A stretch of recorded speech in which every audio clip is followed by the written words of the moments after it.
தளபதி நல்லது பண்ணுவாருங்கிற நம்பிக்கை தான். தளபதி பெண்களுக்கு முன்னுரிமை கொடுக்குறாங்கிற நம்பிக்கை மட்டும்தான்.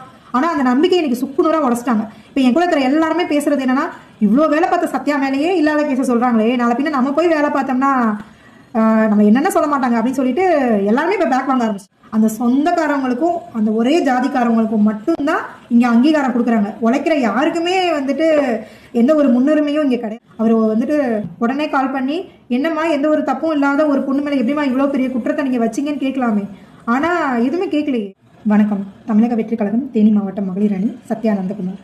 நான் லாஸ்ட்டாக ஒரு 7 இயர்ஸாகவே விஎம்ஐயில் இருக்கேன். அண்ட் இப்போ கட்சின்னு ஆரம்பிச்சதுலேருந்தும் ஃபீல்டு ஒர்க் நான் பார்த்துட்டு தான் இருக்கேன். டிவிகே சத்யா நந்தகுமார்னு ஃபேஸ்புக், இன்ஸ்டா, ட்விட்டர், யூடியூப் இது எல்லாத்துலேயும் இருக்கும். ஸோ இதெல்லாம் நீங்கள் பார்த்தீங்கனாலே நான் ஃபீல்டு ஒர்க் பண்ணது எல்லாத்தையுமே நான் அதெல்லாம் வந்து அதில் அப்பப்போ அப்லோட் பண்ணிட்டு தான் இருக்கேன். இப்போ ரீசெண்டாக பார்த்தீங்கன்னா தேனி மாவட்ட நிர்வாகிகள் எல்லாருமே வந்து என் மேலே கேஸ் இருக்குது. ஸோ ஆனந்த் சாரே சொல்லிட்டாங்க சத்யா மேலே கேஸ் இருக்குன்னு. ஆனால் அதனால சத்யாவுக்கு வந்து தேனி மாவட்ட மகளிர் அணியில் எந்த ஒரு அங்கீகாரமும் கொடுக்க வேணாம்னு சொல்லிட்டாங்க அப்படின்னு சொல்கிறாங்க. இது எதனாலன்னு பார்த்தீங்கன்னா, தேனி மாவட்ட செயலாளர் லெஃப்ட் பாண்டி மற்றும் பிரகாஷ் இவங்க 2 பேரும் பார்த்தீங்கன்னா சொந்தக்காரவங்க தான். இவங்க 2 பேருக்கும் சொந்தக்கார பொண்ணு தான் அந்த அஜிதா தேவேந்திரன். ஸோ அவங்கள வச்சு நல்லாவே கேம் ப்ளே பண்ணுறாங்க. ஸோ அந்த பொண்ணு ஆனந்த் சார் கிட்ட போயிட்டு, இந்த மாதிரி சத்யா மேலே 4 கேஸ் இருக்குது, அந்த பொண்ணுக்கு இதுக்கு தேனி மாவட்ட மகளிர் அணி பொறுப்பாளர் கொடுக்குறீங்க, நீங்கள் எனக்கே வந்துட்டு அந்த போஸ்டிங் கொடுங்க அப்படின்னு பேசியிருக்காங்க. ஸோ அதை வச்சு இப்போ தேனி மாவட்டம் ஃபுல்லாக என் மேலே 4 கேஸ் இருக்குன்னு சொல்கிறாங்க. பிரகாஷ் அண்ணா ஆஃபீஸில் உள்ள ஒரு 5 பேர் நிற்கிறாங்க, ஆஃபீஸ்க்கு வெளியே ஒரு 20 பேர் நிற்கிறாங்க. தேனி மாவட்டத்தில் கழக வக்கீல் சக்தி அப்படின்னு சொல்லிட்டு வடக்கு மாவட்டத்தில் ஒருத்தர் இருக்காரு. அவர் வந்து இத்தனை பேருக்கு முன்னாடியும் விரல் விட்டு சொல்கிறாரு, 2020 உங்கள் மேலே அடிதடி கேஸ் இருக்குது, 2021 உங்கள் மேலே அந்த கேஸ் இருக்குமா, 2022 இந்த கேஸ் இருக்குமான்னு ஒவ்வொன்றா எனக்கு சரியாக கூட அது ஞாபகம் இல்லை, ஒவ்வொரு கேஸாக சொன்னாங்க. ஸோ நான் சொன்னேன், ஓகே சார் எங்கள் அப்பா பேர் என்னன்னு கேட்டேன். உங்கள் அப்பா பேர் எனக்கு தெரியலம்மா அப்படின்னாரு. எங்கள் அப்பா பேர் தெரியாமல் என் மேலே என்னென்ன கேஸ் இருக்குங்கிற டீட்டெயிலை உங்களால் சொல்ல முடியுமா சார் அப்படின்னு.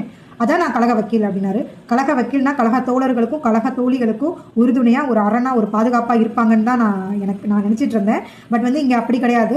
எந்த ஒரு பொண்ணு வேலை பார்க்குறாங்களோ அவங்கள டவுன் பண்ணி பேசுறது தான் கழக வக்கீல் அப்படிங்கிறது இப்போ தான் புரியுது. 4 கேஸ் இருக்கிறதுக்கான எவிடன்ஸ் கொடுங்கன்னு கேட்டாலும் கொடுக்கல. இப்போ வரைக்கும் கொடுக்கல. ஆனால் எந்த கேஸும் இல்லைங்கிறதுக்கான எவிடன்ஸ் என்கிட்ட இருக்குது. செல்ஃப் வெரிஃபிகேஷன் சர்டிஃபிகேட் என்கிட்ட இருக்குது.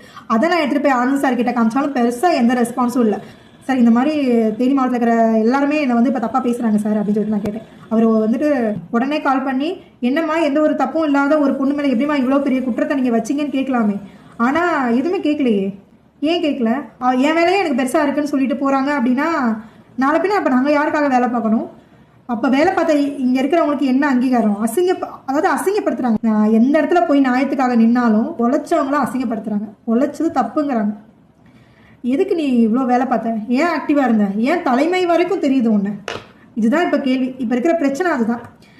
அட்மின் ஜெகதீஷ் ஆனால் என் பர்த்டேக்கு விஷ் பண்ணார், நீ வந்துட்டு நல்லா ஒர்க் பண்ணுற மாதிரி விஷ் பண்ணார். இப்போ அதுதான் பிரச்சனை. நாளை பின்ன வந்து நான் வேலை பார்க்குறது தளபதியை அங்கீகரிச்சாலே அது தப்பு தானா? அப்போ நாங்கள் யாருக்காக வேலை பார்க்குறோம்? அந்த தளபதிக்காக தான் நாங்கள் வேலை பார்க்குறோம். தளபதிங்கிற முகத்துக்காக தான் வேலை பார்க்குறோம்.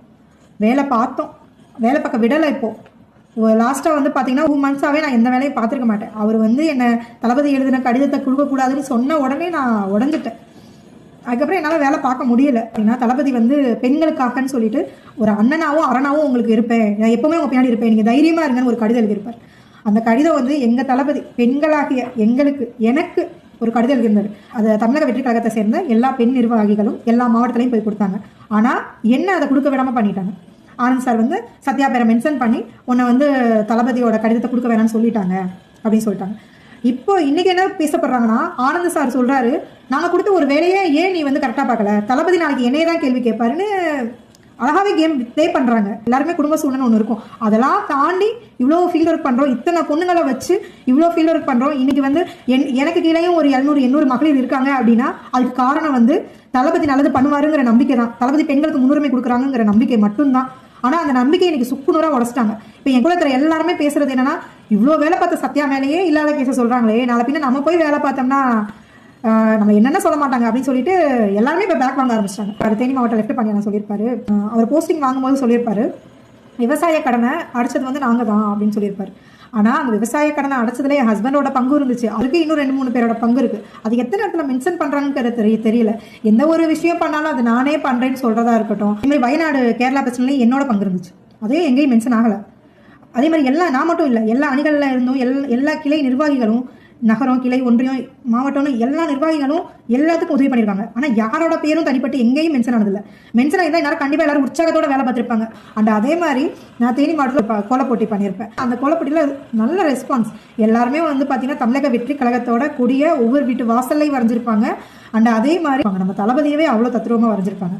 ஸோ அந்த கோலப்போட்டி நடந்துட்டு இருக்கும்போது லெஃப்ட் பாண்டியன் நான் கால் பண்ணி சொல்கிறார், இந்த கோலப்போட்டியை வந்து நான் சொல்லி தான் நீ பண்ணேன்னு சொல்லு அப்படிங்கிறாங்க. ஒரு பொண்ணோட உழைப்பை திருட்டுறதுலாம் போஸ்டிங்கிறது வந்து ஒரு அங்கீகாரம் தான். அது வந்து யாரையும் தரக்குறைவாக பேசி இன்னொருத்தவங்க வந்து மேலே வரணுங்கிறது கிடையாது.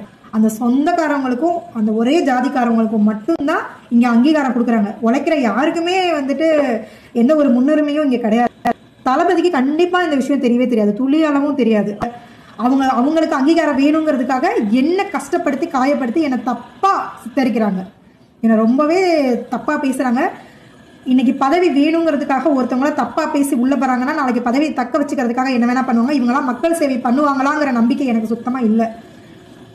அது மாதிரி மாவட்ட செயலாளர்கள் எல்லாருமே வந்து அவங்களோட சொந்தக்காரங்கிற தைரியம் மட்டும்தான் அப்படிங்கிறத நான் அடித்து ஆணித்தனமாக நான் சொல்லுவேன். அப்போ வந்து தளபதிக்காக வந்தவங்க, தளபதியை நம்பியே தளபதிக்காக வந்து வேலை பார்க்குற அப்புறம் எங்களை மாதிரி ஆளுங்களோட நிலைமெல்லாம் ஆரம்பத்துல இருந்து 7 வருஷமா உள்ள இருக்கிற எங்க நிலைமை, கட்சின்னு சொன்னவனே வேலை பார்த்த என்னோட நிலைமை, நான் நல்லது பண்ண வந்தேன், அது எனக்கு உள்ள போஸ்டிங் கிடைக்கலன்னா நான் பரவாயில்லன்னு வெளியே போய் மக்களுக்கு நல்லது பண்ணிட்டு தளபதியோட பேரை வச்சு என்னால் என்ன பண்ணணுமோ அதை நான் வெளியே போய் கண்டிப்பாக நான் மக்களுக்கு சேவை பண்ணுவேன்.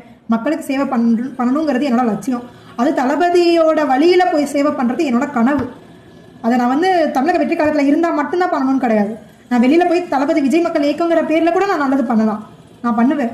ஏன் நீ வேலை பார்க்குற, ஏன் இவ்வளோ ஆக்டிவாக இருக்க, ஏன் எல்லாருக்கும் போய் சேவை பண்ணுறேன்னா என்னை வெளில வந்ததுக்கப்புறம் யாராலையும் தடுக்க முடியாதுல்ல. கட்சின்னு ஆரம்பத்துலேருந்து நம்ம தளபதிக்காக இனிமேல் நான் தான் நிற்கணும். எங்கள் தளபதி வராரு, எங்கள் தளபதிக்காக நாங்கள் நிற்கணும். அவர் மனசு எங்களுக்கு நல்லா தெரியும். மக்களுக்கு நல்லது பண்ணுறதுக்கும் மக்களுக்கு சேவை பண்ணுறதுக்கும் மக்களுக்காகவே வரக்கூடிய ஒரே தலைவன் தளபதி, அது எனக்கு தெரியும்.